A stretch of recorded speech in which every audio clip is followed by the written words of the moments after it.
Hello, good evening, welcome, Happy New Year. Welcome to episode 278 of the Canadian Football Countdown, a proud member of the Canadian Football Podcast Network and the Alternative Football Network.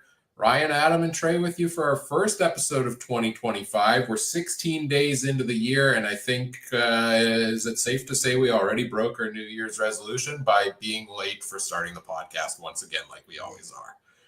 But let's bring in the crew nonetheless. Adam, how are you doing tonight? Hey, I'm doing good. Just dealing with a windstorm here over in, Flatland, Saskatchewan, like pretty much any time of the year almost. But you know what? Yeah, been good. Excited to talk a little bit about CFL instead of just hockey for the last little bit. Trey, how are you doing over there? Oh man, I'm doing okay. A lot more New Year's resolutions I've broke other than just starting the podcast late. 16 days in, I was supposed to bet less, eat less, work out more, and yeah, I'm 0 for 5 on all that. So yeah, otherwise doing pretty good. Happy the schedule's coming out. Happy we can talk about some free agency and yeah. Well, that's awesome. I'm looking at our feed on Facebook. It's got the closed caption and it says everything I'm saying. That's cool. Anyway, AI. Gotta love it. The AI overlords are doing the good work, at least for this podcast so far.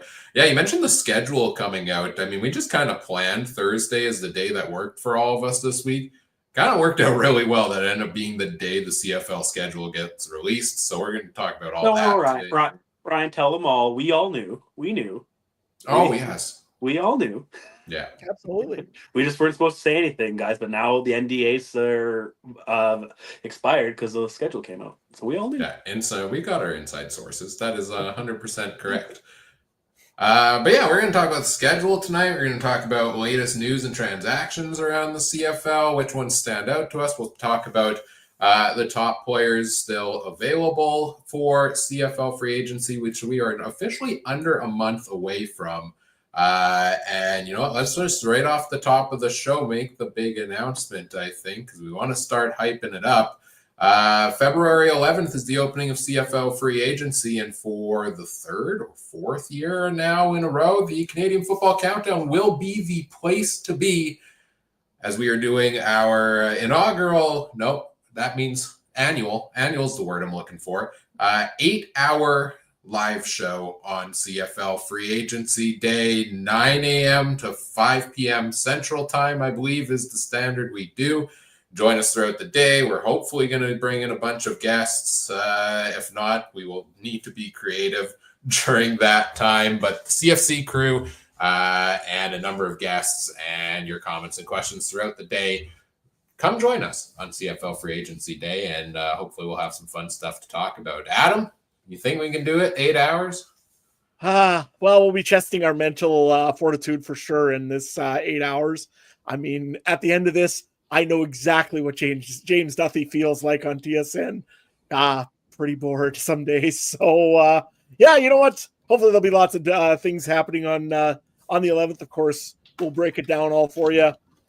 If there's some special guests that people think they may know that want to join the podcast for even a little bit, let me, Ryan, or Trey know, and we'll get as many people as we can on there as well for other special guests if you can think of somebody that would like to.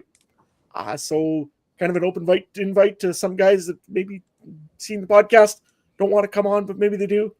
You never know.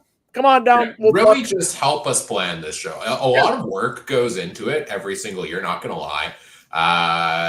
We have a $0 to $- budget for this compared to a big network.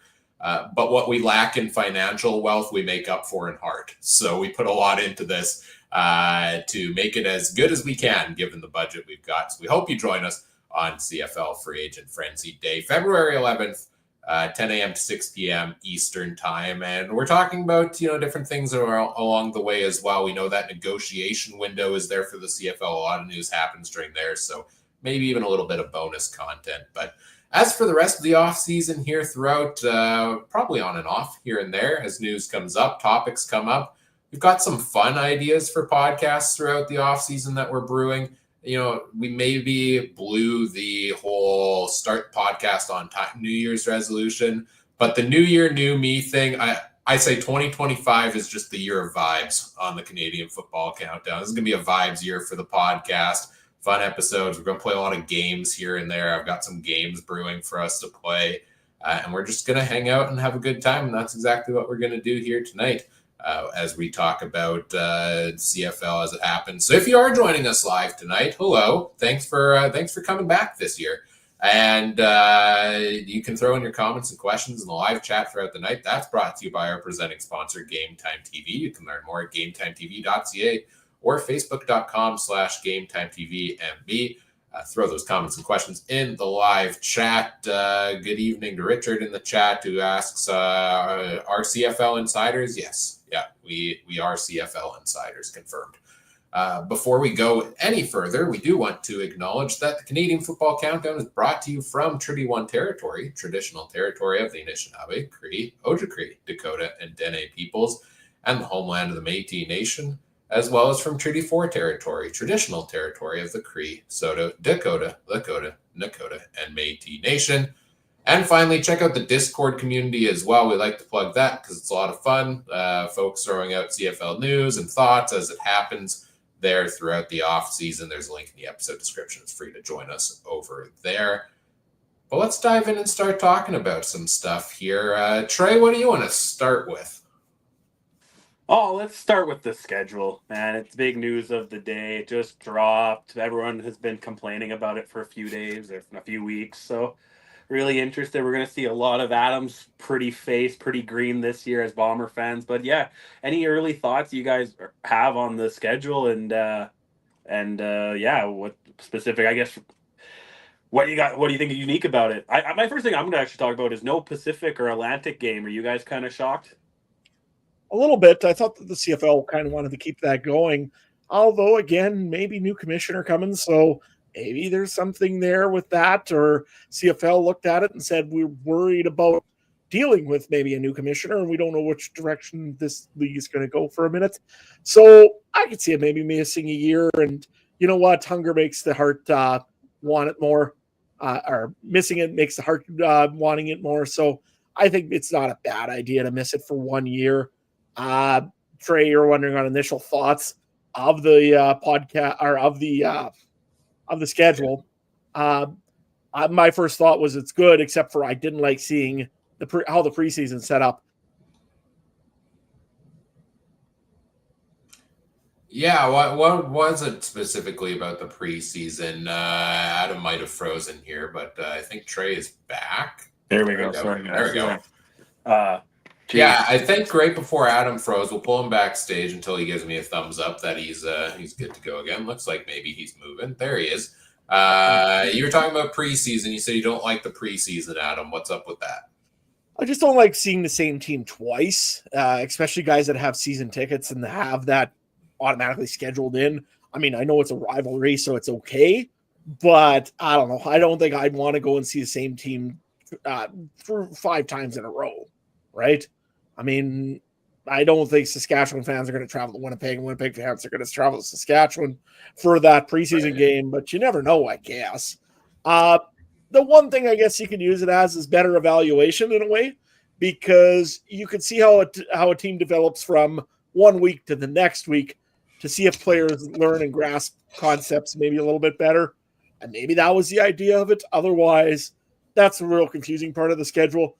Overall, I do like the schedule for one thing. There's nobody that's taking that real short break between games that I've seen, really. So, yeah, that's the biggest thing I like with the schedule. Why do we think the schedule was so much later this year? Because it came out today, January 16th. Normally it comes out in December. It's been all the talk of the town from a lot of people. So 2-part question. Why do you think it came out later this year? And where do you stand on it? Do you care that it came out later this year? Trey? I'll start with the second question. No, because I feel like way before it didn't even come out till March or February. Like I feel like lately it's been earlier.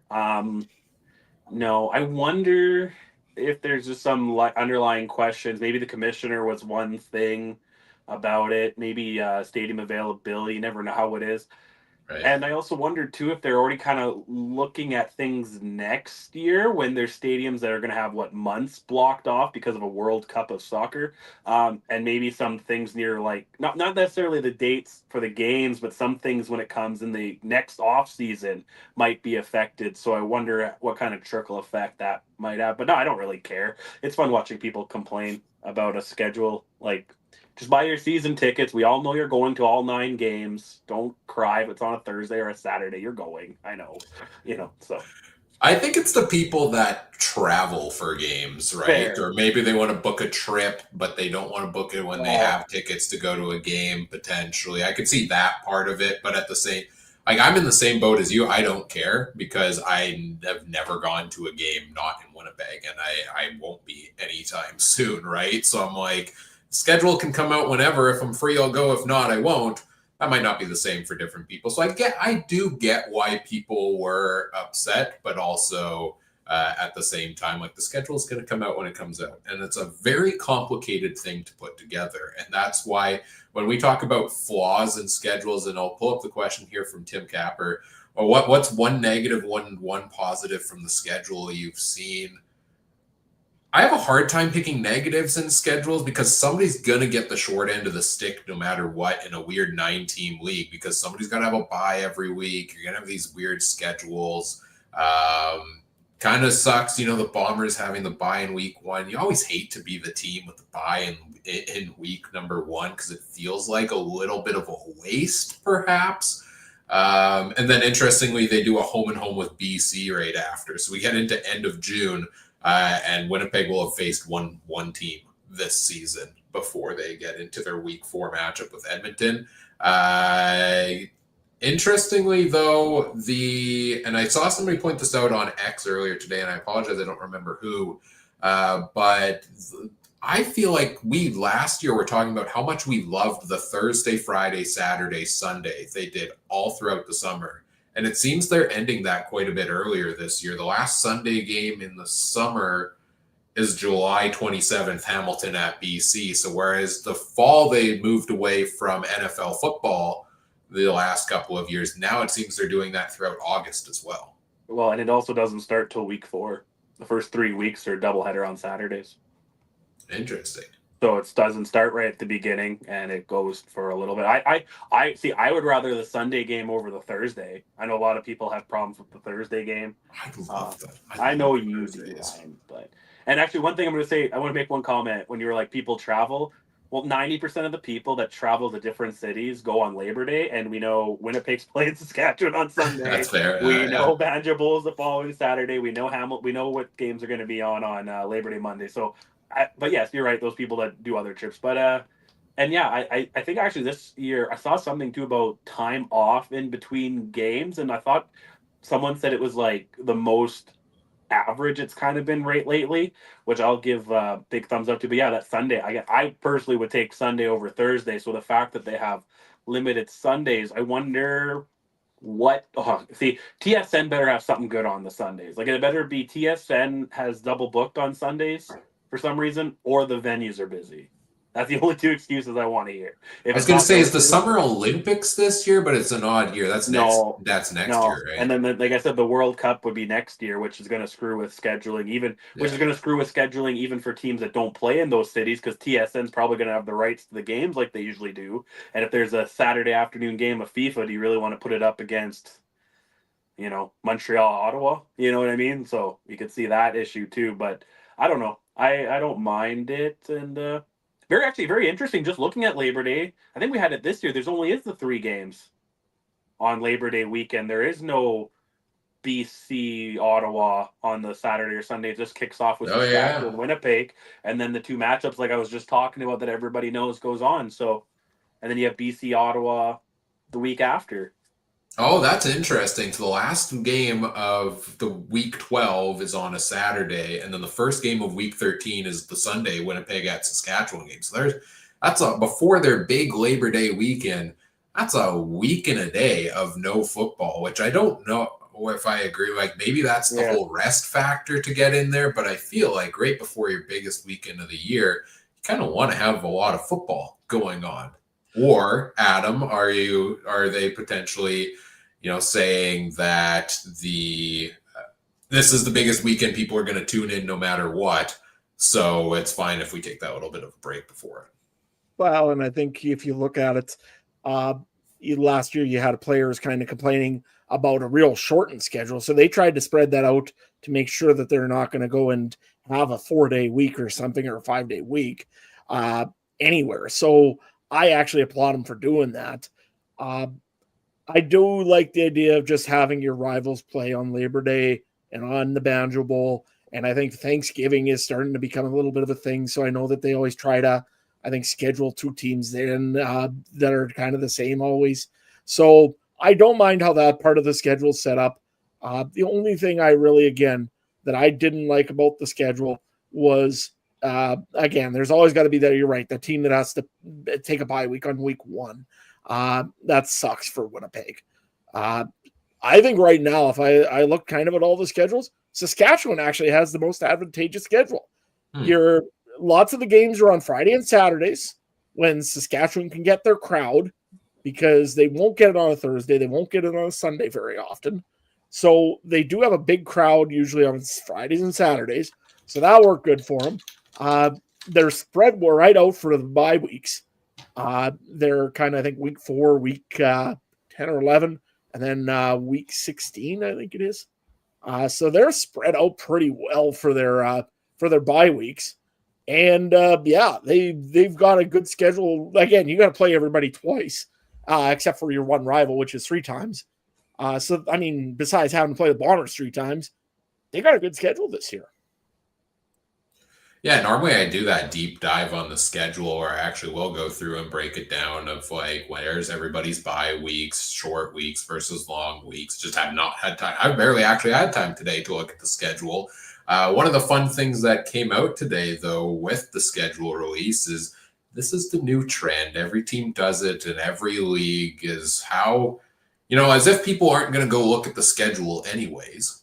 Because they're all clearly clamoring for it. Let's find the most creative way we can to release a schedule video. And every team pretty much did one today. I didn't get a chance to check them out, but I want to know from you guys, which ones were your favorites? I've heard some things about them. Trey, which one stood out to you?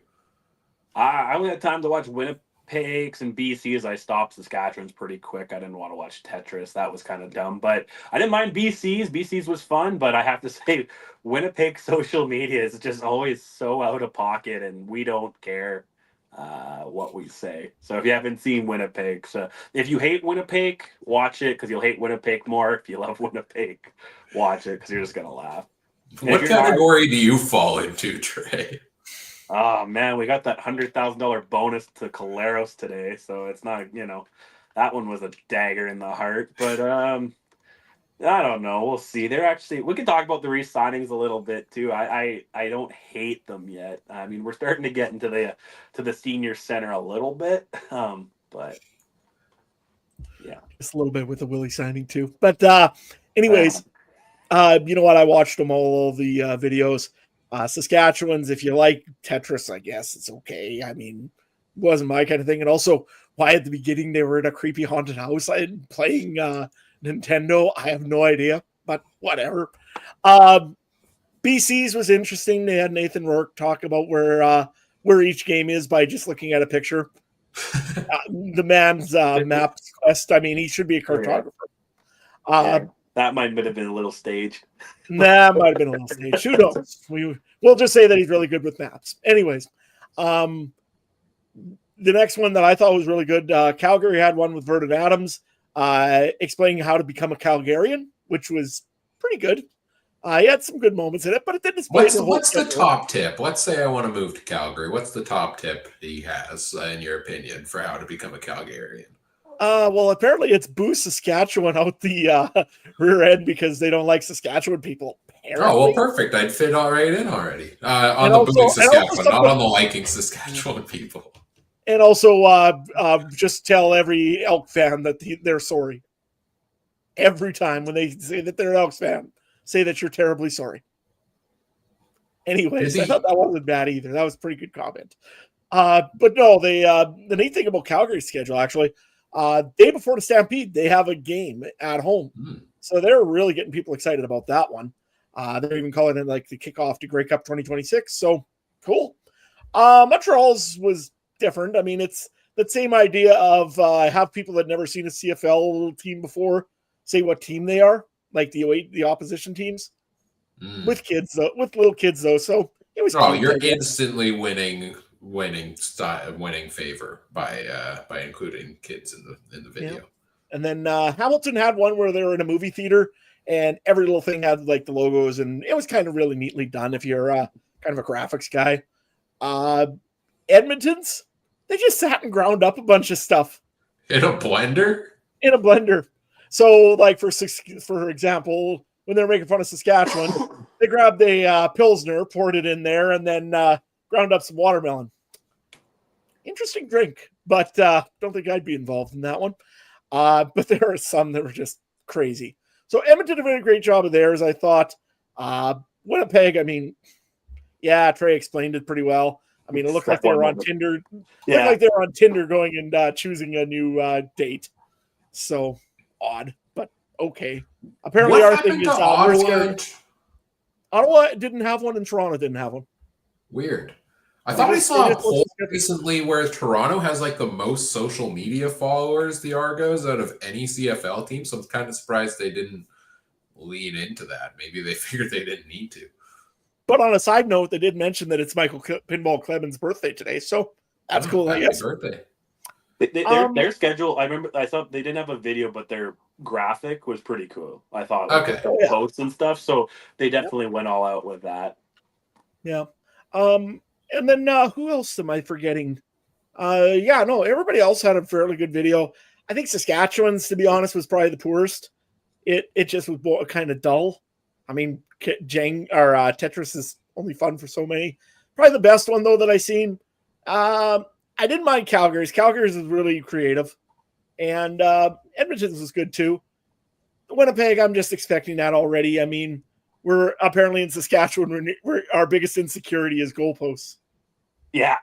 I mean, are they sick of that joke already? I mean, no. That was so 2019, 20. No, never. I like the Tetris one. I don't know. I granted I only watched like 2 seconds of it right now as you were talking about it, but it looks cool. Yeah, it's cool looking, but I mean, after a while you're like, okay, I get it. You're putting pieces together. But kudos to the creative teams, though. I got one more note of this. I forgot. I remembered about the CFL schedule is the CTV thing must be really taken into effect too, that Saturday game, because they kind of did it last year, but I don't remember the Bombers having a Saturday home game other than Banjo Bowl. And now we got like 3 or 4 of them down in the late there. So I wonder, now they're like, oh, we put, because I felt like sometimes those Saturday 2:00 games were kind of the meh games. And now I feel like maybe they're like, oh, the one Saturday it's we see here. We had like 4 in a row, I thought. And I'm not saying the Bombers, but the Bombers might be okay. We have the third matchup between Saskatchewan and Winnipeg is on a Saturday. No, sorry, that's Banjo Bowl. That's my bad. Banjo Bowl. And then in Ottawa, the Bombers host Hamilton. Bombers are in Edmonton. There seems to be a lot more Saturday games for the Bombers, so than they usually have. I feel like the Bombers' schedule is very home, like fall heavy. Like not like a lot of space, a lot of 2-week road trips in the summer. Main topic I'm always interested in with the CFL schedule is the week that intrigues me most is week 1. And what are the matchups going to be for week number 1? This year, week number 1, we've got the Thursday night kickoff. The Ottawa Red Blacks and Saskatchewan Roughriders look to avenge their tie from last season. Right? They tied, I think. That was the one, Ottawa, Saskatchewan. Well, there were a couple of ties last year. Adam, you're our Saskatchewan Roughriders expert. Ottawa, Saskatchewan. That one was a tie, right? Yeah. So they tried to avenge the tie in week 1, Thursday night kickoff, June 5th. Then on Friday night, we've got Toronto visiting Montreal, and then doubleheader on Saturday Hamilton at Calgary, and Edmonton at BC in week number 1. What do you guys think about the week 1 slate here? How would you have changed things? I really, really like Ottawa and Saskatchewan right off the bat. Every time Ottawa comes to Saskatchewan, it always seems to end up becoming chaos. For some reason or another, either a quarterback gets injured, a player gets tossed. Something always happens with Ottawa and Saskatchewan. Don't forget also Trevor Harris. He did kind of play for Ottawa and had a pretty good time in Ottawa. So, that'd be pretty cool to see Ottawa and Saskatchewan go at it once more. I mean, Jeremiah Mazzoli, if he does hit the field, that's kind of a little thing with the Saskatchewan. I mean, there's all sorts of things for those two teams, though. Don't forget also the other little fun stat of that. The first place that Ottawa had ever played a football game when they came back as the Red Blacks was in Saskatchewan. They played a home game in Saskatchewan that year in the preseason, but still counts. So I like that part of that game there. Which are the other ones? I'm sorry, I couldn't quite get them. There's Ottawa, Saskatchewan. There's Toronto, Montreal. I like that. That's the top 2 teams in the East the last 2 years, kind of head to head. That's a good matchup there. Hamilton at Calgary. You get Bo Levi Mitchell's return to Calgary once again. That's always a fun time. And then Edmonton, BC is actually. It's a shame that it's in BC, so it's a 9:00 Central Time, 10 p.m. Eastern Time start, because this is going to be your 2 Canadian quarterbacks going head to head in week number 1, and I feel like that's something you want to market if you're the CFL. The heck out of this is like the marquee matchup in week 1. No, yeah, I would think so. The one thing also maybe that would have been nice in week 1, instead of playing Toronto, Montreal. You do want that Grey Cup rematch pretty quick, don't you? That's what I was going to say. I think week 1, especially in a 9-team league, I can understand NFL because they don't always play every team once, that you can't have that matchup. I think they might actually be able to now with the 17th game. I thought that's what it might be, but I think they should always have that Grey Cup rematch. It doesn't have to be the Thursday, but banner raising ceremony at BMO. You get the Bombers lined up there on either Friday night or Saturday afternoon. I think that's the play. You always got to do, but not bad having the Eastern Division rematch, and like you said, Edmonton, BC, that should be heck of a game. And then you finally got the return of Bo and the 2 Rough Riders battling it on Thursday night. You can't go, you can't make it perfect. It's just I hate that the Grey Cup rematch is what, week 8, 9. Yeah, it's week 8, and then the rematch again in week 9. So you got to wait a few weeks. Is someone going to get suspended again for 8 games, and we're not going to see him anyway? Who knows? It's better than last time the Argos won the Grey Cup, when Winnipeg to Toronto didn't play till like weeks 16 and 17 afterwards for the Grey Cup rematch. And whenever we think about that Grey Cup rematch, I'm like, well, is it that important? But which game do we think of? I think of that Montreal, Saskatchewan, week 1, 2010, probably one of the best football games of all time. Between the Alouettes and the Riders in that crazy 45-44 game that was the rematch of the Grey Cup the year before. Is that the one with Green made that unreal catch, the back? Yeah.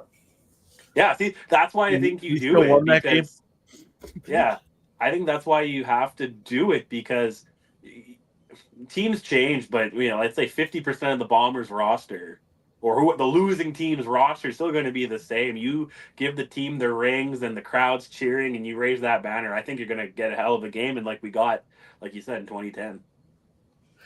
Yeah, I still remember that 2010 game. That was just great. I mean, not only that, there was the too many men calling overtime.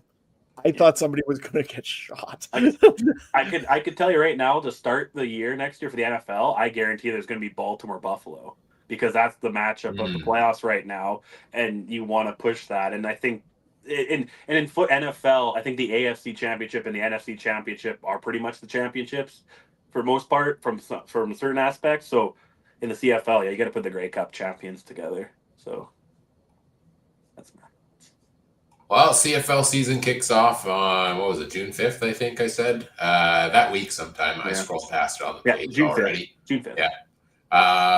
Teams are still going to look vastly different, which partially plays into it for me of how much do I care about these matchups. And this has come up before, like I think last season or the year before it was, where it was like, why don't you have Bo going back to Calgary?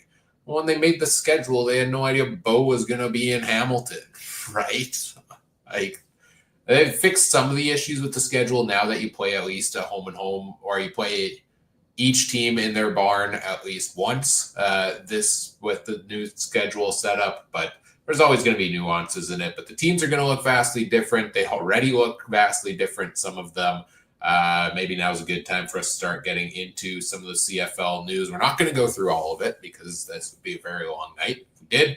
I've been scrolling through on my page very far since the last time we recorded a podcast, which was like the very beginning of December, I believe, our last episode out. So let's just, go back and forth. Biggest storylines to each of us from around the CFL news carousel. Anybody got one they want to start with? Well, why don't we start with some of the quarterback stuff? Just because there was some changes there. First one that I can tell you, though, is pretty major. Cody Fajardo gets traded off and shipped to Edmonton, of all places, for McLeod Bethel Thompson. And I think there was some picks involved, if I'm not mistaken. That was kind of a little bit of a surprise, especially seeing as they just re-signed Trey Ford to a big contract in Edmonton. They do have now probably one of the best 1-2 tandems, I think, in the league in Edmonton. I mean, Cody Fajardo still can definitely get the job done when he needs to. And he can help develop a young Canadian quarterback. That's a pretty good combination over there. In Montreal side of the way of doing it, I did want to mention too, the McLeod Bethel Thompson, even though I thought maybe he was just going to probably ride off into the sunset. That was it. On second thought, he is re-signed with the Montreal Alouettes. So he'll be back for another season, and he'll be helping develop a young quarterback as well. Didn't work so well in Edmonton, but we'll give him another chance here with Davis Alexander. Any thoughts on this, guys? I just feel bad for Fajardo. Went from starter and unfortunately got hurt, and that's football. And Alexander earned the spot, I think, and I think he definitely earns it over NBT. But God, that's why I wish there was expansion draft this year, because then Fajardo could go be the starting quarterback there. He deserves that. But where is he going to start? Right? You ain't beating Rourke unless he gets hurt. You ain't beating Trey Ford unless he gets hurt or gets the hook. Calgary's got VA. Maybe he's not going back to Saskatchewan, is he? And Winnipeg. I guess we're married to Cody Zach for one more year. And Toronto's good. Montreal's good. Where would he go?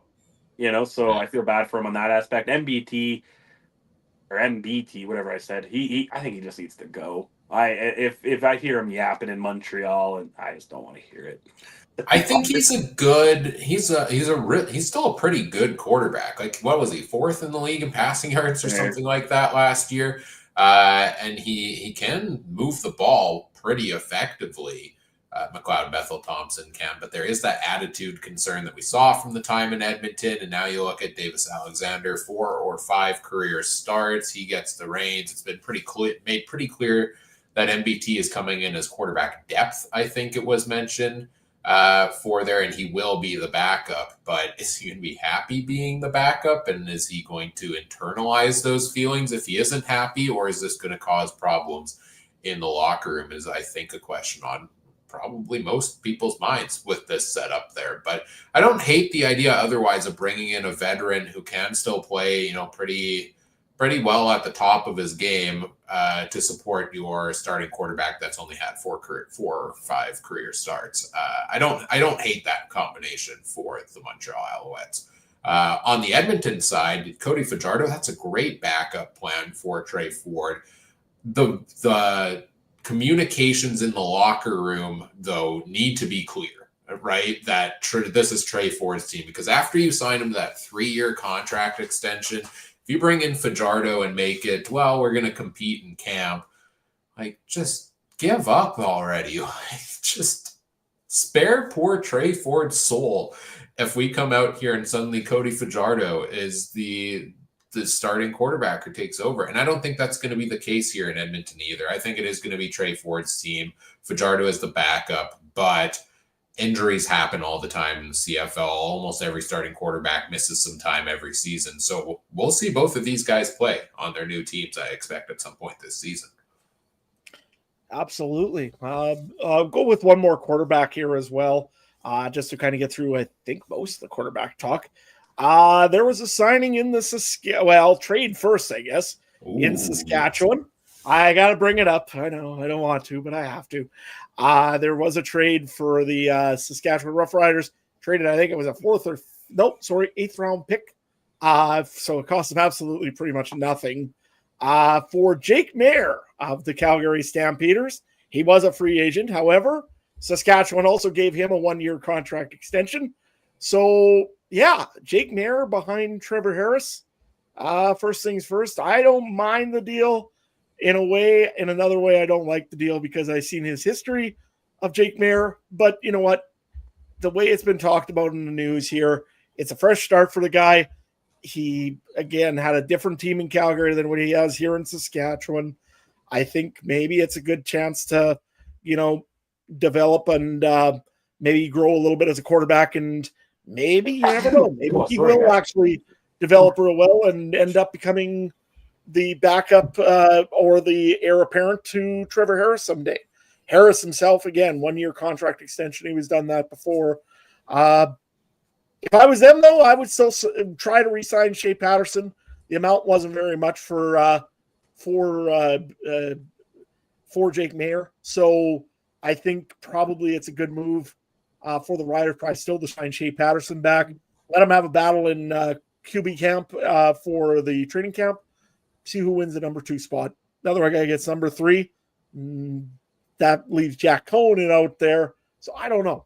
Saskatchewan, they got lots of quarterbacks now. Your guys' thoughts?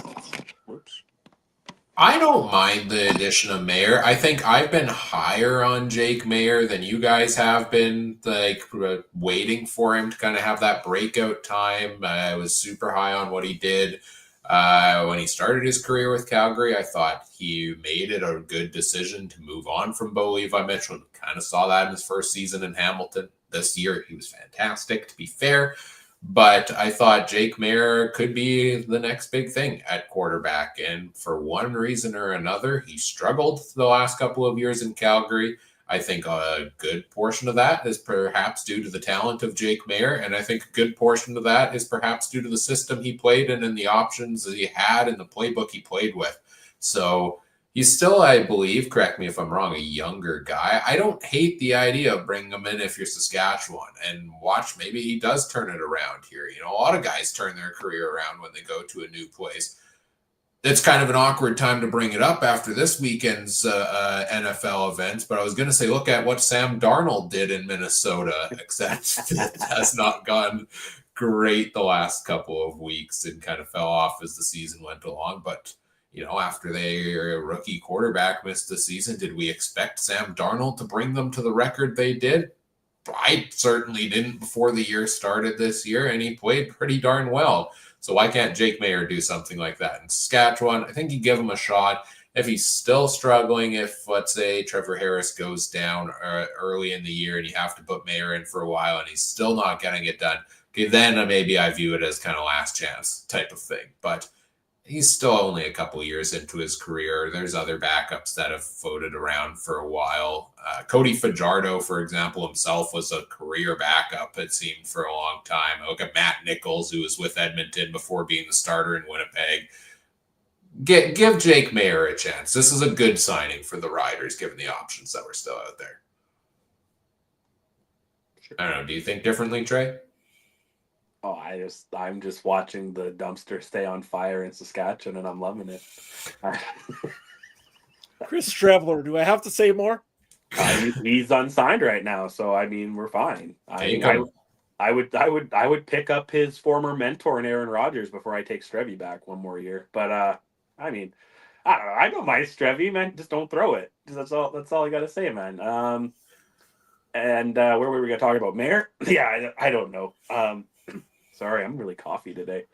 Nah, I think it was a dumb signing or trade and sign. I mean, maybe that 8th-round pick was the next Tom Brady, and you screwed up Saskatchewan. And I'm just getting ready to see Saskatchewan 5 times, and I hope Mayer plays all of them because then the Bombers will be 5-0. But my but my Jake Mayer conclusion- plays his best games against the That's Bombers, fair. actually, That's though. fair. That's fair. It's been a long time since I can bug at him. No, but seriously, I could see why they did it. Yeah, I guess they weren't too sure on Patterson, but he's still a free agent. And Adam said, yeah, I mean, if he's willing to come back as the third guy or a 2B or in competition, sure. Maybe there's that light more of a fire under Mayer. Sure. Like you said, Sam Darnold, actually a perfect example. We saw a guy in Geno Smith. Sometimes these guys take some time in both leagues. Like Caleros, Caleros is another one. He didn't start really hitting his stride. He had showed maybe that was more injury, but still he had bad times and he hit his stride in his 30s. So I could see the thought process in there. And like we said, there's not enough jobs right now. We're joking, but what does Trevler do? He's one of the quarterbacks unsigned right now too. Is he going to stay in Winnipeg? Does another team want him for something? Does he just ride off into the sunset? I think there's a lot of things we could look at with quarterback. I'm actually kind of surprised it shook up the way it did, but I mean, it's taken me a sec. I completely forgot the Fajardo MBT trade. Not gonna lie. So good thing you brought that up, Adam. I was also going to say you're not getting the next quarterback that's leaving the New York Jets as your starting quarterback in Winnipeg. I'm sorry. I don't want Aaron Rodgers to be a starter. That's fine. He can be the The backup. Darkest Retreat doesn't end up in Winnipeg. I want to do that like silent retreat with him. That would be kind of cool. But is that on the bucket list? Is that on the bucket list? Do the silent retreat with Aaron Rodgers? I don't think he's going to erase that artificial border and just walk across to Winnipeg, though. I'll go to wherever, man. I'll go to him, me, and McAfee can hang out, man, and one of those things. And the best part about it is because it's quiet, they can't talk. So they're just hanging. Just vibes, 2025 vibes. Yeah, it is the season of vibes here on the podcast. Well, we've talked a lot about the quarterbacks. I want to bring in the YouTube comment here from Richard. Let's talk running backs because there's been a lot of movement. Yeah. One of the biggest pickups is the Argos getting Kevin Brown. If they don't load share, he could lead the league in yards in that offense. Yeah, let me just run through the running back moves, and we can talk about which ones stand out to you guys. So Kevin Brown, I believe, was released by the Elks early. They re-signed Justin Rankin. They re-signed Javon Leake, I believe, both of those guys. Somebody fact check me on that. I actually am fact checking myself right now. Yeah, I think I'm right. Justin Rankin's not actually on the free agent list, but I think he's under contract. Nonetheless, they let Kevin Brown go. Brown, rough season last year, kind of became that third option in the offense. He signs with the Toronto Argonauts, which likely we assume means that Kadeem Carey is going to be on his way out in the running back carousel, perhaps, this offseason. The Argos have also re-signed Deontay McMahon. And the third piece of the puzzle there, Daniel Adeboboye shipped off to the Ottawa Redblacks this week in a trade for, I believe, a second-round pick or a conditional. No, not even a second-round pick, was it? I think it was lower than that. There's a lot of news items I'm trying to scroll through as I talk, so I'm kind of making this up as I go along, which is not great, but I'm doing it. Fifth-rounder pick, and it was conditional. The Montreal Alouettes re-signed Walter Fletcher to a 2-year contract extension. The Hamilton Tiger Cats let James Butler go. We all anticipated that was going to happen this offseason. And the BC Lions promptly signed James Butler, former Lion, heading back there to BC. With that, they released William Stanback, who went and signed off with Ottawa the same day. So that's Adeboboye and Stanback joining Ottawa.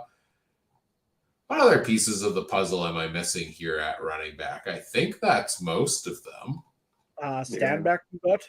Yeah, I just mentioned Stanback. I think I got all the major pieces. Somebody's going to tell me afterwards that I missed one, but it's interesting that last year our big topic going into free agency day, I feel like, was how are the top 5 running back pieces like Oliveira, Ouellette, Carey, Stanback, how is that all going to play out? And this year it seems like any of the movement we're going to get from those guys happened now already. So of all the pieces that have moved here, what intrigues you the most out of them all, Trey? Intrigues me the most. I guess I would say it's Toronto picking up Brown, because I'm a little surprised that they're going to move on from Kadeem Carey or go 1-1A on that a little bit. Yeah, just the bounce round, because it seems like they're, for a position that's been losing value in football, maybe not as much in the CFL, but it's not, quite what it was. There seems to be a lot of emphasis on the running back, and it leaves a guy like, I'm just looking here, Johnny Augustine from the Bombers. He's unsigned. Is he a guy I could see him being a starter somewhere? When he has a chance, he can actually do okay. Where does he go to? And he's Canadian, right? Does that change anything? Does that play anything? Does that play anything with that 51% rule that we still don't understand 3 years into the CBA? But yeah, I'm really interested in what happens to Kadeem Carey. I know it's not going to happen. I'm dreaming high, but could you imagine Oliveira and Kadeem Carey in a backfield? That's how you win a Grey Cup at home. But you'd actually have to hand it off to your running backs there, whoever our new OC is. So yeah, that's my 2 cents. Do we have an OC yet? Sorry, do we have one No. yet? Okay. No, not yet. I was like, my phone hasn't been going off. Like, there's talk of Mike Miller #2. Right. Okay, I heard that. I was like, I've taken a little, I don't want to talk about football, and that's all kind of football. I even kind of checked out of the NFL since I've been eliminated from all those fantasy leagues about 4 months ago. So, Accurate. Yeah. So I've been playing a lot of college football, but that's about it. So yeah, I think Toronto's interesting. How much do you change the winning formula? Right? Do you give him one more ride, or do you kind of give him the old heave ho like the Bombers gave Andrew Harris, and say, we're going with the next guy, and then Kadeem Carey is going to hopefully go to the winner like Andrew Harris did. Well, that's my next question for you, Adam, is where do you think Kadeem Carey fits in if he's moving on from Toronto here? Well, it'd be very interesting to see where he fits in, because I thought maybe Ottawa at one time, just because they had a really not much in there for a running back, although now they do have Daniel Adebayoye, if I'm not mistaken, correct? So they're obviously going Canadian, which doesn't help the equation if you're bringing and they have Stanback. They have both. They have both. Okay. Yeah. So, I think, so that doesn't really help them. They don't need that anymore. See, that's the 51% rule right there, because you got the Canadian, and you're going to put Stanback, who's been in the league long enough to count as one of those fake Canadians. I'm learning. What it probably be, yeah. No, for sure. We're finally learning the Canadian rule a little bit. Yeah. The other one also is Kadeem Carey really doesn't fit into as much as you think he maybe would, Trey. They run that running back position strictly Canadian in Winnipeg, right? Right. But again, he'd be that 51% if you really wanted to do the switch. He wouldn't. Doesn't he cancel off once you get moved? Oh, maybe. Oh, right. It's consecutive years. It's got to be consecutive. So, like Willie Jefferson.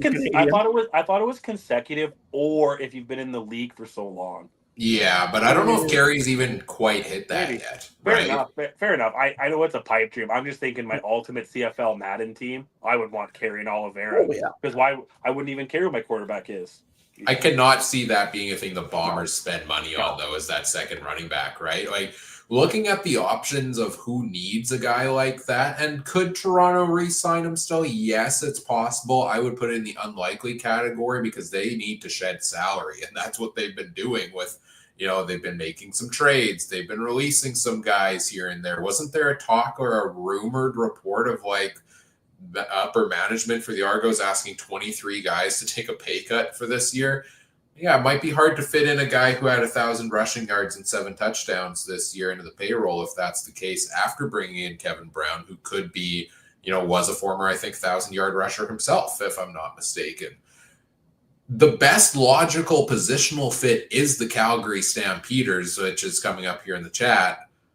Except if you remember correctly, after winning the Grey Cup this year, Kadeem Carey went in the first thing he said in his post-game interview was that Dave Dickinson is the problem in Calgary. So I don't see that being a connection that's remedied unless it's something like Fajardo and Maz. But well, hear me out. How about BC? I know that they just brought James Butler in, yeah, but it's James Butler has had injury issues. He's had dental issues. So he might be kind of a banged up running back, sorry. I mean, I could see Kadeem Carey fitting in there. Yeah. Yeah, that might be the best bet. And I kind of wonder when we talk about Calgary, like, is that a situation where is the relationship that broken, or is it like, hey, this is the only spot I could potentially be a starter? Do I have to go back there? Right. And it's weird. It's as weird as it was when we were talking about Fajardo and trying to find a place for him after the season he had. It's weird to see that I think Carey could be in this odd place right now after like 2 of the last 3 seasons in particular. He's been fantastic in upper echelon in the CFL. One Kadeem Carey. So I guess we'll see. We'll see where he lands. I'll throw a quick theory. I wonder if he'll be a guy who, because the running back, he gets beaten up, maybe he doesn't sign right away and he sits back and he waits till week 3, 4, 5, injuries pile up. Let's see, maybe he can go for a 10-week run on a contender, that has a spot too. I could see that. Running back must be such a brutal position. It's like goalie. I actually probably would switch up, other than it would screw up Ryan's fantasy. Maybe start your backup running back more throughout the year, because they take a beating. The quarterbacks get rid of the ball and can't get hit. Receivers get targeted 4 or 5 times a game. Sometimes the running back's the one that touches the ball 15 to 30 times.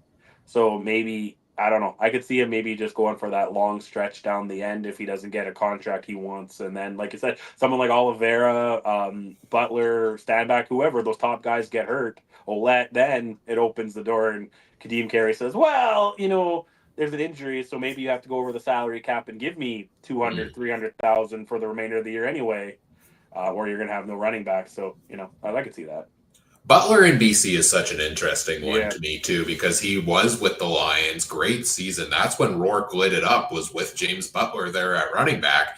Now, different OC this time around. It's Buck Pierce as your play caller. We see Oliveira has had some fantastic seasons. There's also talk of missing Oliveira at key moments of games. So what does it look like with James Butler in an offense in BC that's been predominantly pass heavy the last couple of years? I would expect more check down passes to Butler this year than he got in Hamilton with Nathan Rourke involved in that. And I think Buck Pierce does like to throw to the running back a good amount as well. I think that's one I'm really excited about. I think Butler, moving on from him was the right idea for Hamilton. Greg Bell is just so good that you couldn't not at that point after you made that shift. But I think it's a really good fit for the BC Lions. Ouellette or Armstead and Sask, I think, what do you think, Adam? They're both under contract, if I'm not mistaken. Who do you think is the starter? Is it a 1A, 1B? I will probably, I would say probably Ouellette will get the start. I think that AJ Ouellette's earned his opportunity to be the starter in Saskatchewan still. But Raquel Armstead's going to give him a challenge. He's way younger. He's probably more dynamic running back nowadays. I think AJ Ouellette had hip issues last year, and when you hear the word hip and running back, that's never a good sign. So, you know what? It's essentially, I think, going to be 1A, 1B. I don't see the Riders being able, unless, again, depending how their offensive line gets built and everything else for Canadian space, I don't see them both being on the roster at the same time. Riders had problems with this last year with keeping Frankie Hickson on the roster all the time. I think AJ Ouellette, it should be 1A, 1B, one game one game the other. But it'll be tough to say. You're going to get them both though in training camp, and then I guess to go from there. What happens to Hickson then? Ask that. He has his moments. He's done. Was he? No, he's not going to be re-signed. I can't. Well, No, obviously not Again, Saskatchewan. yeah. I get that not Saskatchewan. I'm saying, where does he fit into the CFL? Yeah. Because he's Does another he? guy that, I- you know, he's got Yeah. moments. Again, we swap Augustine out, bring Hickston into Winnipeg. I don't know. Keep August, but you want the Canadian probably backup, so keep Augustine. I don't know. Yeah. So it's, But my thing of looking at it is, I mean, last year you had Jamal Morrow in week 16 finally hit the field. Week 15 hit the field for Ottawa. I mean, Mike always said it was that quarterbacks are kind of replaceable. Or running backs are replaceable. Yeah, they are. So to me, I think that's what you're seeing here. I mean, there's a lot of good running backs. It seems like we're getting the same guys just going back to teams they've played for. Yeah. Right. Like, so we are getting a lot of veterans in there because against Danback and Butler have been to these places before. So I don't know. But you are getting new guys breaking out. Like Walter Fletcher showed some promise, and then big year this year. Greg Bell in Hamilton, you look at that as well, right? Armstead was another guy there as well. Started with Ottawa, went to Saskatchewan. Ottawa was actually the most interesting to me because they were a big question mark to me what they were even going to do at running back.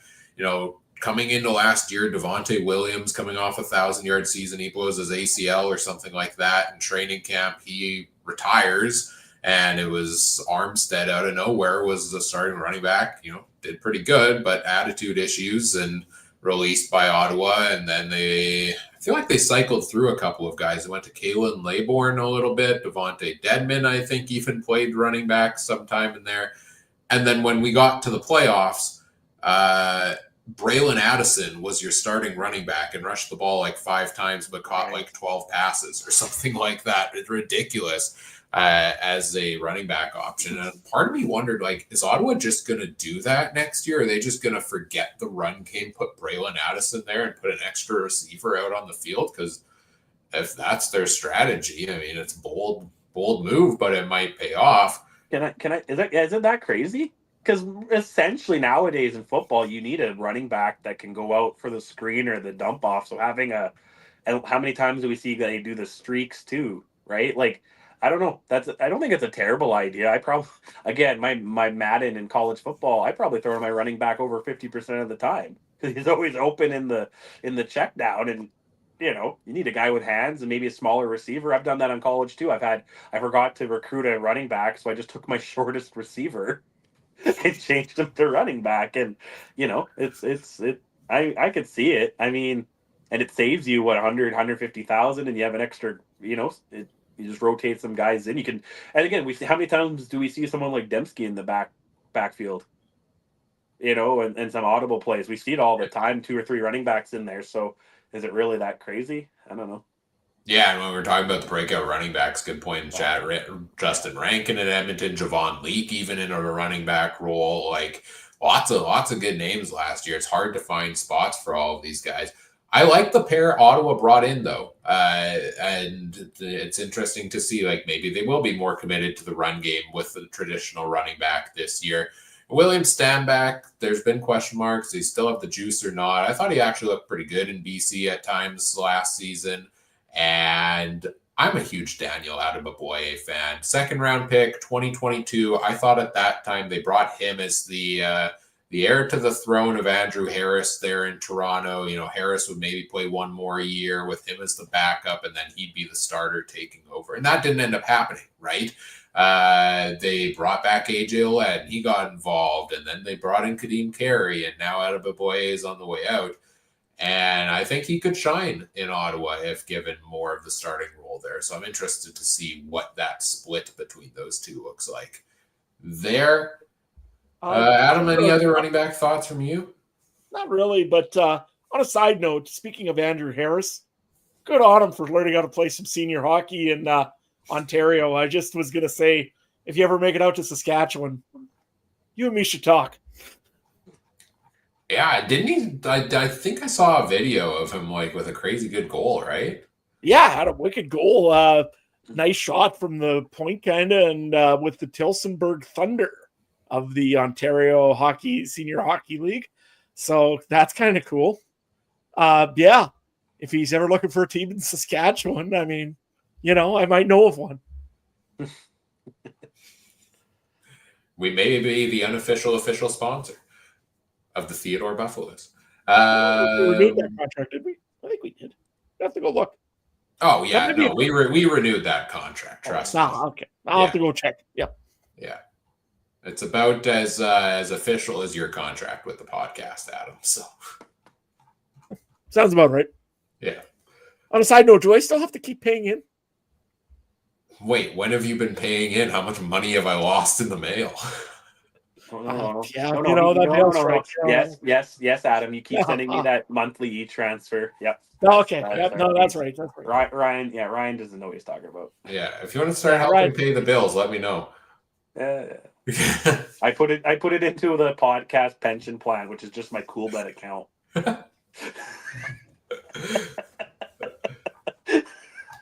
I like it.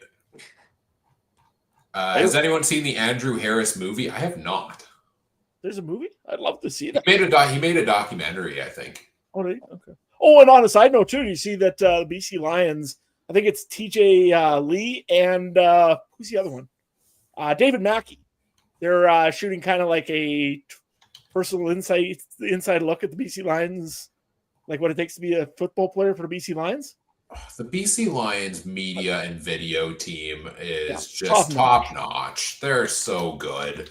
And yeah, they're doing, I think it's supposed to be similar in style to if you've watched on Netflix, the quarterback or wide receiver series, where they're following a couple of guys throughout the year here. You said it was David Mackey.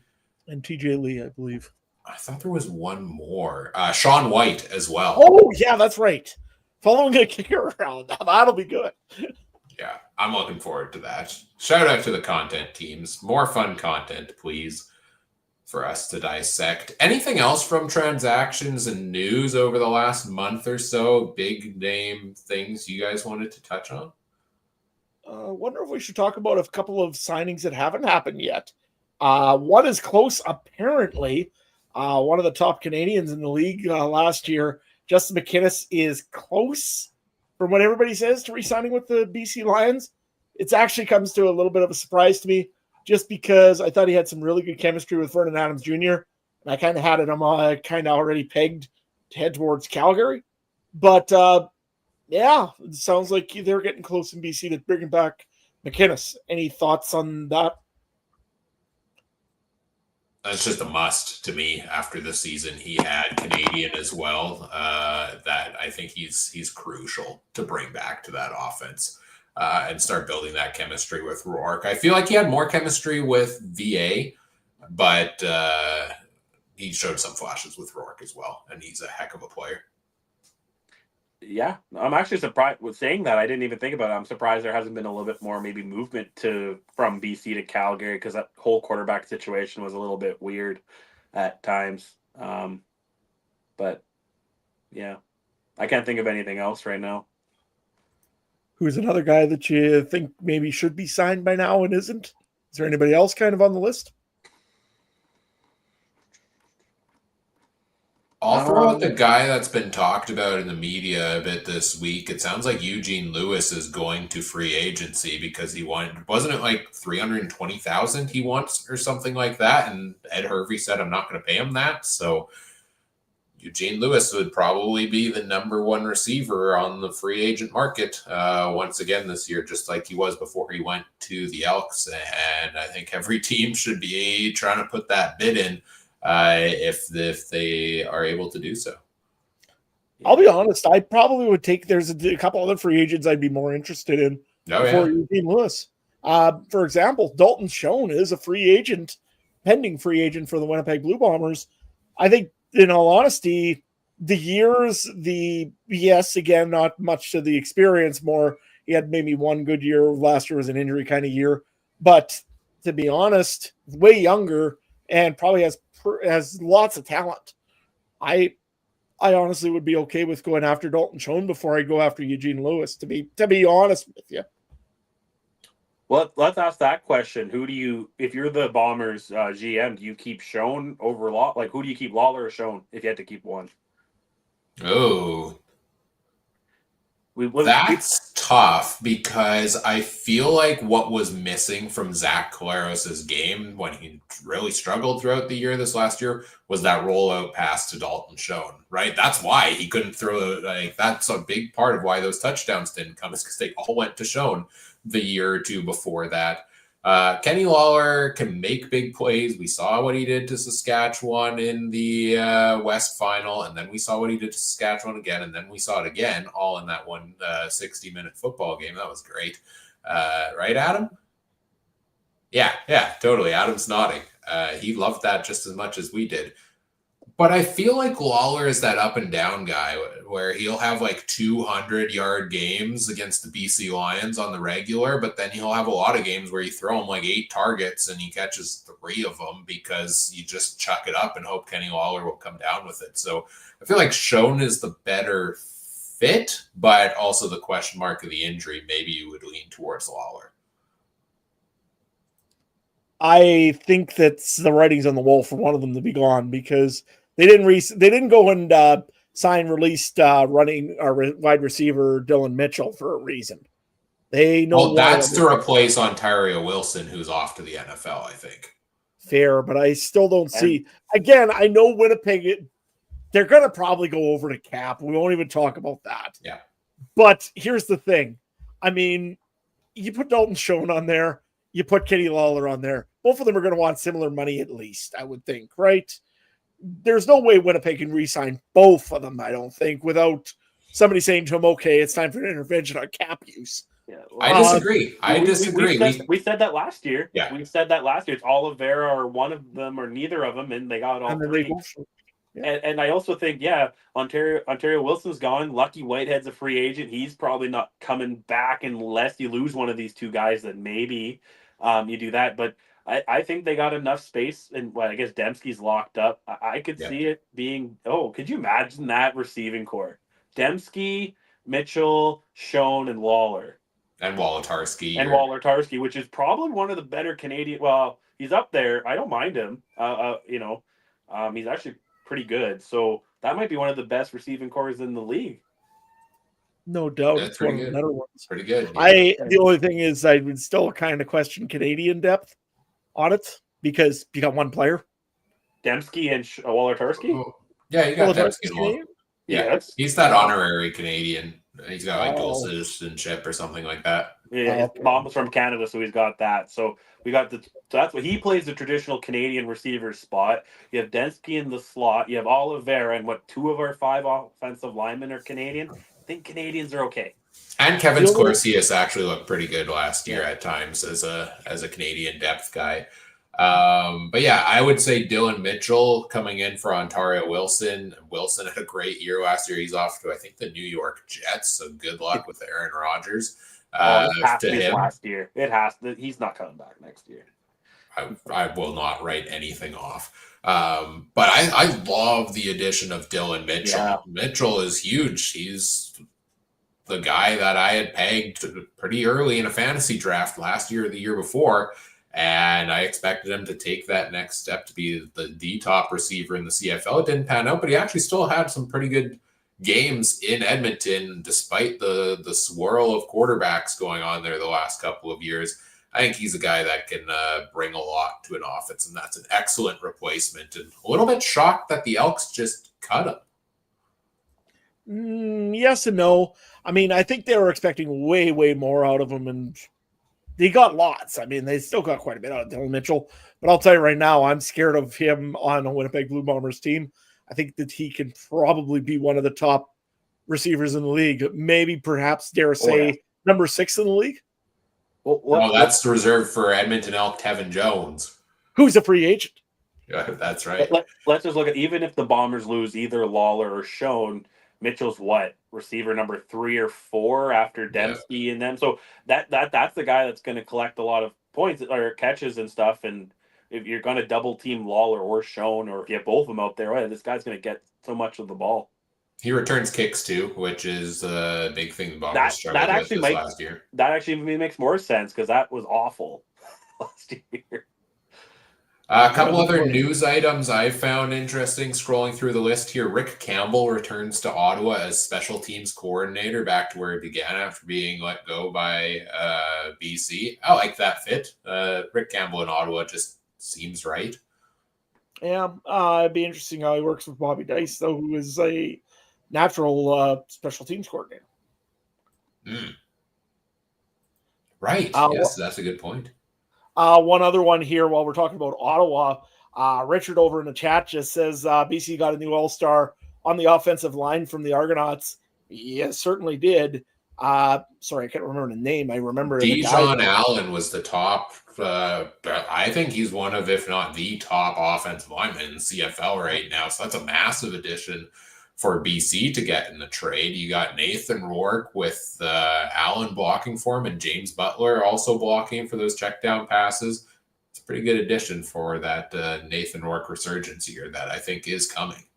Well, were we not hard on BC's offensive line for big chunks of last year? So yeah, and they've got a lot of guys on free agency too that are still kind of big pieces that they did have last year. Suk Chu, I think, is probably the biggest one that I think on the BC Lions for their offensive line, national. One signing also for Ottawa on the offensive line, seeing as Richard wants to talk about the trenches a little bit. Darius Bladek is going to be back in Ottawa. That's a pretty good signing for them as well. They needed him back. I think Ottawa did have a pretty good offensive line last year. I think with him back, maybe they'll get a few more pieces. One thing I also wanted to bring up in Winnipeg, they did get Patrick Neufeld back. I kind of thought maybe he was more to the end of his career, but he's going to stick around for one more year as well. Good for him. They're bringing the band back together. Interestingly, talking about trades, there was a comment earlier, I feel like, that there's been way more trades than normal so far this offseason. We just talked about Dijon Allen. We talked about Adama Boye going to the Red Blacks from the Argos. The rights trades for Jake Mayer and Fajardo and Macbeth and VA's rights and all of that. We also had trades we had another big one this past week, which was Cameron Judge for Fullerton Orimolade. Both trading spaces back to teams they've been with previously, from teams they were with previously. That Toronto-Calgary connection is strong, all different combinations of it. Those are two big name defensive players switching sides here, and I like the move for both sides. Yeah, I like the extension also for Cameron Judge. He's going to be a linebacker signed until 2026, and there's some guaranteed money in that one. That's why I wanted to bring up that. Also, Chris Jones is gone. Coach Belichick. Yeah, apparently the hoodie and the turtleneck has met up in what do you call UNC? That's kind of cool. Yeah, that's going to be an absolute gong show. Anyway. I wonder what effect will that have on that Hamilton Ticats defense because they turned the corner last season once Chris Jones came. And so what does that look like this year? Can they continue that momentum? Was it actually Chris Jones? Was he actually a non-factor with the $0 he made from that? Another one also to bring up, Bull Levi Mitchell restructured his contract in Hamilton, I see. Something along the lines of $525 a year. And I don't know. To me, that seems like a lot, but he was the East Division nominee last year for outstanding players. So cool. Shout out to all the guys going off to the NFL tryouts as well. Punter Jake Julian from the Edmonton Elks. We talked about Ontario Wilson. Mackay Polk from the Argos is another big one there. Fantastic breakout year.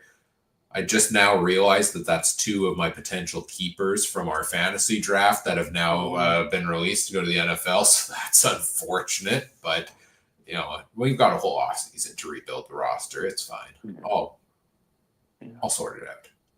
We were supposed to talk about a trade, Adam. I can't remember. Oh yeah, we'll get to that. Okay, we'll talk about that. We'll talk. Another one also is Trevor Reed, offensive lineman for the Riders. He went to go sign a contract. I'm not sure with who because I never heard yet. Off to the NFL though, right? Yeah, definitely off to NFL. So that again puts the left tackle spot out for the Rough Riders. So we need to find another one of them. I mean, we should be just the offensive line.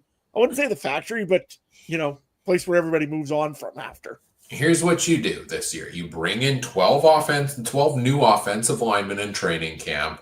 Naturally, and I don't wish this on anyone, but it seems to be the way the world works, like 6 of them will end up with season-ending injuries, and then you'll have enough new offensive linemen to last through week 3 of the regular season. I think actually what Saskatchewan's supposed to be doing, I heard, is anybody over 6'6" and over 300 pounds is supposed to report to training camp, just in the whole province of Saskatchewan. And that's Big Scott Moe's new initiative, mandating every guy in Saskatchewan over 6'6". That's our mandate now. Is we just bring every big Saskatchewan guy that's a grain farmer that hasn't done much all off season here. So they're all just going to meet in May in Saskatoon, and we'll figure out who's going to be the offensive line. Oh man, it's like the draft, but you're not going to Vietnam. You're going to Rider training camp, which might be more dangerous. Oh man. I can just see some offensive linemen sitting on the sidelines talking to our newer old linemen. I've seen things, man. I've seen stuff. Oh man, just all the American rookies just having to line up against all these Saskatchewan farm boys. That alone should be a Netflix show. That would be instantly worth the price of admission to all preseason games. Oh man. Extend the preseason if that's going to be part of it. Yeah, by about 4 months. Oh man. Harlem Globetrotters, but football, like the Saskatoon something. Just a bunch of rednecks. Well, we do have the Rough Riders playing a hockey game apparently here in the next month or something. So that'll be entertaining, I guess. Riders on ice. So. Oh, there we go. It's like Disney. It's Saskatchewan's version of Disney on ice. Riders on ice. Skater on skates. Oh man, it's not Buzz a Boomer on skates. That'd be just terrible. I gotta stop, man. Stop it. Stop, man. Stop. Anything else you guys want to chat through here tonight? I feel like we've done a pretty good job of covering most signings and news from the past month. Yeah, I had a quick question before we I have a little quiz for you guys before we sign off. Somewhat quiz. Betting odds. Grey Cup betting odds are already out. I don't know if you've seen them or not, but they are out. I haven't looked. So just quick poll. Who do you think's the current favorite and the current long shot? Ryan? Winnipeg as the current favorite seems like a pretty safe choice a lot of times based on 5 straight trips to the Grey Cup. 5, I think. Long shot odds has to be... Oh, but Calgary has VA, so how much would that have changed it? I'm still going to say Calgary based on how they finished last year. Okay, so Winnipeg and Calgary. Adam, what do you think? Well, I'm going to go with Toronto being the favorite still right now because of Chad Kelly there. So, yeah, Toronto and... Ooh, that's a tough one. I'm going to go with Ottawa. I think would be a long shot right now. I don't know. I think that game when they go and they completely get hammered in the East semis, I think might have put some guys on a bad foot. We'll go with Toronto and Ottawa. Okay, so we'll start from let's start from the long shot. We'll go on the bottom. The current long shot, according to CoolBet, anyway, is the Edmonton Elks at plus 2,200. And honestly, Richard's asked about our start of the year Grey Cup picks. Well, maybe we'll save that for a little bit. But right now, I would consider Edmonton. If you think Trey Ford and Fajardo have a good year, I've seen crazier things happen. Second long shot is the Calgary Stampeders at plus 1,700. Hamilton Tiger Cats are the third long shot, plus 1,250. Ottawa plus 800. Saskatchewan plus 650. BC and Winnipeg tied at plus 625. Montreal plus 350, and then they got the others plus 275. I'm honestly surprised, just based on history, that the Bombers aren't higher. Like, it makes sense that Toronto and Montreal are both higher, but if you take a lot of stock too out of the betting odds, they have Winnipeg, BC, and Saskatchewan pretty much all at identical odds. So odds makers are thinking that that's going to be a 3-horse race in the West, and they got Calgary and Edmonton at the bottom, right? So maybe I another year. mean, what is it with Edmonton? Are we just anticipating another 0-8 start to the season? Because it seems Edmonton is forever Yeah, doomed to have things like that happen. it must be a lot of out of history. And there again, Trey Ford hasn't shown heck of a lot. But he Yeah. hasn't also had a heck of time. And Fajardo too. I mean, maybe the odds makers are placing him that he's going to be on the bench for the start of the year, so it's not going to really help much. But I'm surprised Edmonton. I would have switched Edmonton up a little bit just based off of Fajardo and Ford hopefully getting the start. But Well, new head coach, first time head coach, and Mark Killam, that could play into it. The unknowns of that as well, right? no fair, but in new ownership too, right? Yeah. But didn't Montreal win when they had new ownership? Right, the year after when they didn't get an owner in until after free agency. Yeah. So I mean, I just was found it interesting when I found these the other day. I could see Winnipeg, BC being top in the West and Saskatchewan too. So yeah, but yeah, we'll save our Grey Cup picks, Richard, for a little bit because give us some time here, man. Well, But what we'll do, Richard, though, we should really run through. I know it's NFL, but we should run through our divisionals.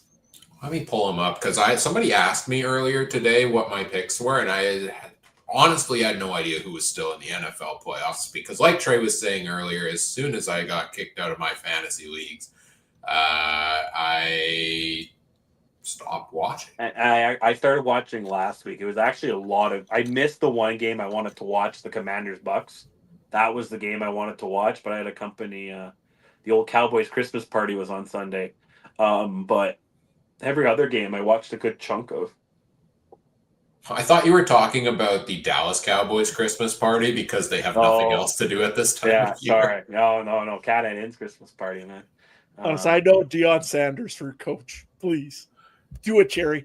You know you want to. Because I'm sure Jerry Jones is watching the Canadian Football Countdown at this point. I don't think that would work, man. But We know, yeah, you're right. Jerry's a big CFC fan. Absolutely confirmed. We can definitely confirm that one.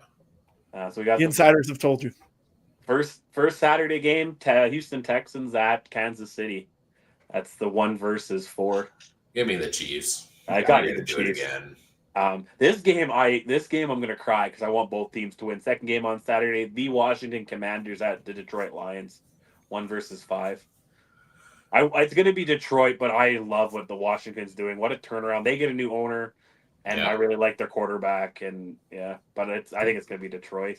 The Lions are just fun to me. Like in a game where they were up a ton, what did they do? A fake fumble as their offensive play? Yeah.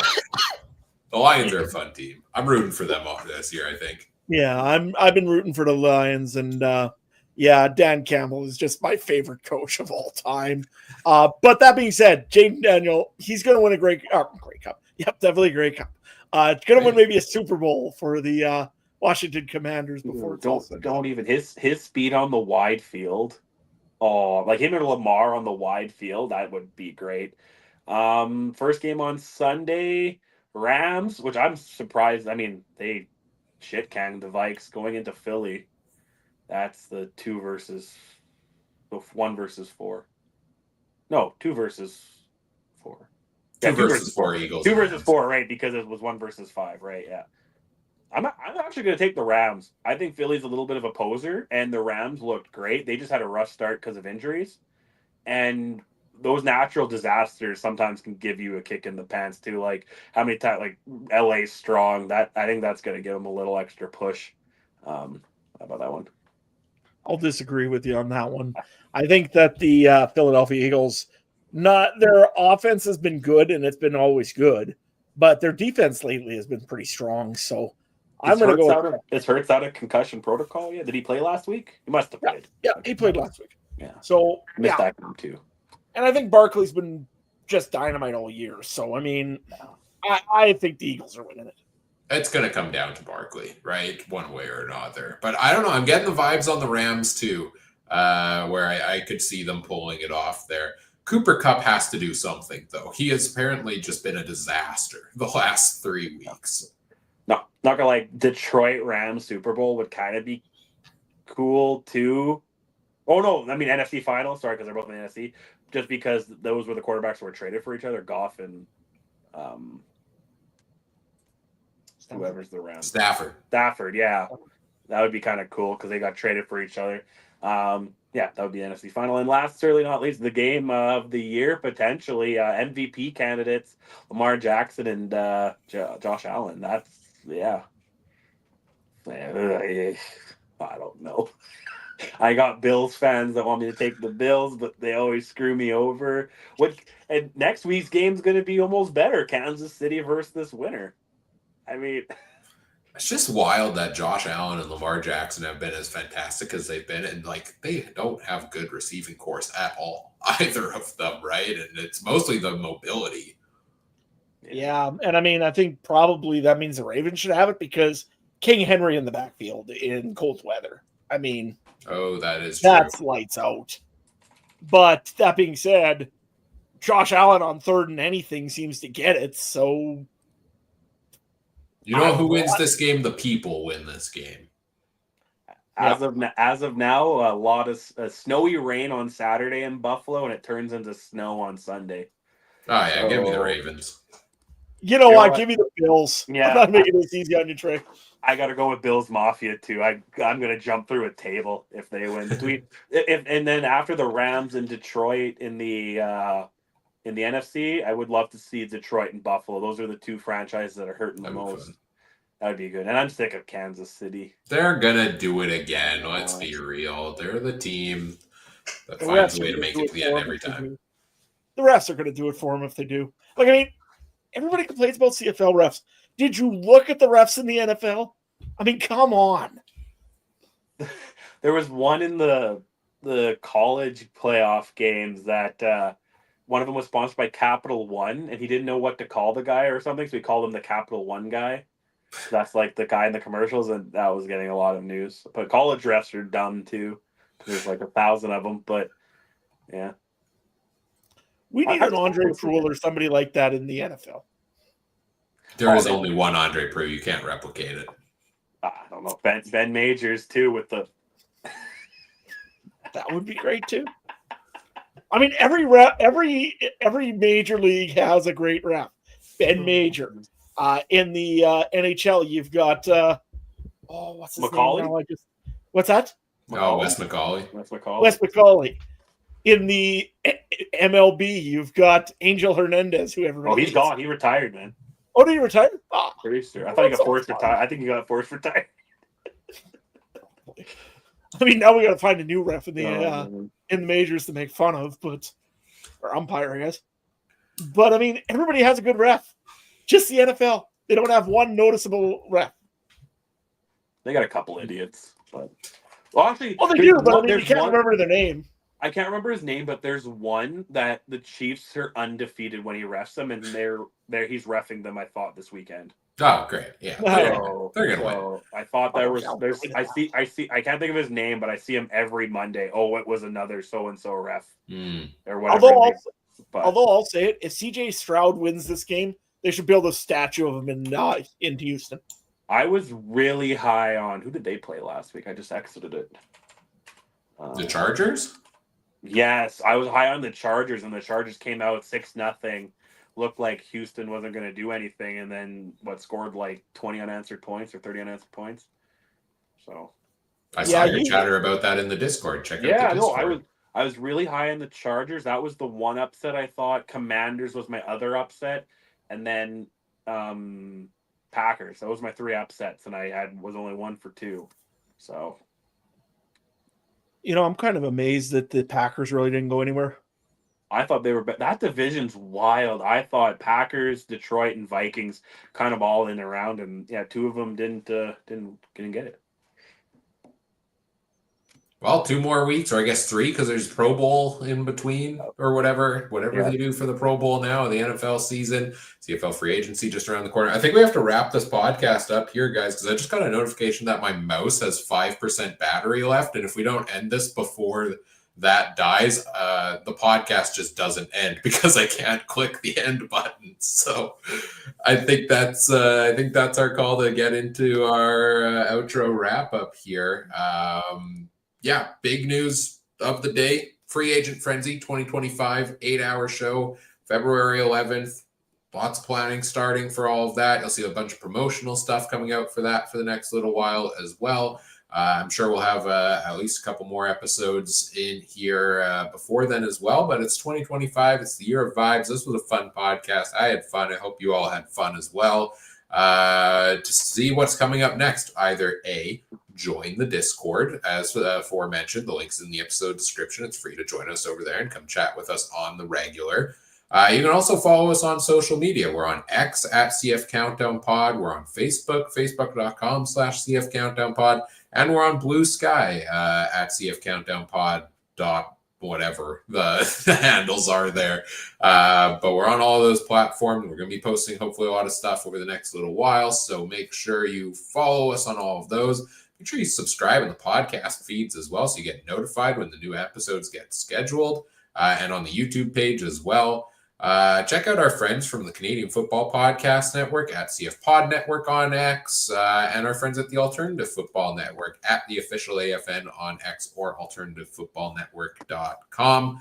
I think the UFL schedule just recently came out as well, so I know they've got a lot of chatter going on with all that stuff. That league starts in March, I think you were saying earlier, Trey. So check all everybody's fine work with all that, and maybe we'll plan some stuff together with them closer to the start of the UFL season here on the podcast. But in the year of vibes, let us know what you want us to chat about in the off-season shows as well. We're open to different topics. We've got some fun ideas floating around, but let us know on social media or the episode comments about that. Where can people find you guys on social media and everything you've got going on? Adam? You can find me at Adam Stewart 1. Mostly I'm talking a little bit more about CFL as free agency gets closer, but mostly senior hockey right now in Saskatchewan. Provincial hockey's coming up. We've got our final games in the regular season here coming up. Actually, I'll just go and shamelessly post one big one tonight. Tomorrow, the Theodore Buffaloes, my team, part of us anyways, whoever makes it. We're going to be playing the Rockville Tigers, the number 1 team in the league. That game is in Theodore at 8:30. If you make it out to Theodore, that'd be awesome. But if you can't, head to Home Team Live. That is just Home Team Live. You type that in. You can actually watch and actually have to listen to yours truly try to commentate a game if you really want to listen to that. So, Home Team Live. Check out the Buffs. Hopefully they do well. We got a big weekend this weekend. Then we got to go to Manitoba. So, that's going to be a very challenging weekend. Trey, did you want to come and do color commentary tomorrow? I was going to say I'm going to make it out one time, and if I come, you have to let me do color commentary with you, man. Like, there's no question. If not, I'm just going to stand. I'm going to stand as close and go, Adam sucks for the whole 2 weeks. And that's the kind of broadcast you get from the official, not unofficial senior hockey league of the Canadian. Exactly. You can find me still at the X at Trey MB Harness. Got a lot of horse racing stuff going on there right now. I'm slowly going to make the move to Blue Sky. I was trying to make a new account for my new horse racing website, and I ran into a problem because I had to make a new email, and then I got bored, so I didn't do it. Maybe I did make it. I can't remember. I definitely was on it, and it was one of those things when I was going to the bathroom and you have 5 minutes, and then when you're done, you kind of forget about what you're doing on your phone. But I'll be on Blue Sky eventually. If you want to check out harness racing stuff, I made a new website over the last 2 months, thewesternpacer.ca. It's actually been going really well. Nice. Just a lot of betting picks right now, but I'm hoping when the season picks up, I'll pick up some more. And I just did my 2nd annual Westie Awards. Don't worry, Adam. We always shamelessly promote other stuff on this show. My Westie Awards, if you haven't checked it out, it's very new, very fun. I pick one nominee from each of the Western provinces, and they go head-to-head in categories, and it was a great success. So someone told me it was better than the official awards they do for across Canada. So, I'll take that, even though it was bullshit. But hey, right on. Kudos to you on the new site, and excited to hear it's going well so far. Yeah. I mean, I would have been happy with 20 clicks. You know what I mean? It's like this podcast. You're happy with one idiot listening to this at night, and when you find out 2 are doing it, you're double as happy. So. Well, we might be back down to 1 after you call them idiots, but We're the idiots with the podcast. What did Adam put on Twitter? We're the guys from The Hangover. oh, that's what that reference was. Yeah. I had no idea. Ryan Stew with the glasses, singing about tigers. He's not missing a tooth though. We'll fix that. Pickleball. You don't know my dental record. Yeah, pickleball's coming up. Pickleball's coming up. And then Mike's obviously Doug, who we don't see for 3 movies. And then there's a debate on who's Alan between me and Adam.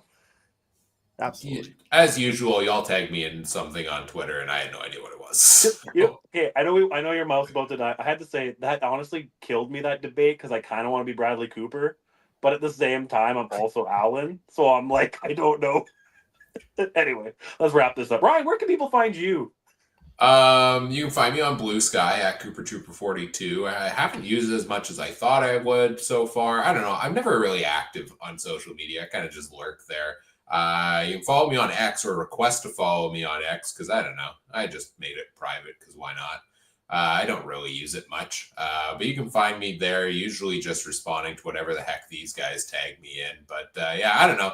I'm boring. I don't have anything exciting worth plugging on the podcast. I'll just be programming our free agent tracker for the next month, basically, until the show's ready. So, you know what? My one thing to plug for the 18th time today is Free Agent Frenzy 2025. Check it out on February 11th. It's going to be a fun day. Looking forward to that. I thought the mouse actually died, but it didn't. So this is very scary. Let's get out of here. Whatever podcast platform you're listening on, we appreciate if you do all the fun things such as like, comment, subscribe, rate, review, share the show with your friends, help us grow the show. We always appreciate that. On behalf of Trey and Adam, I'm Ryan saying thank you for listening. Take care. Have a good one. Bye.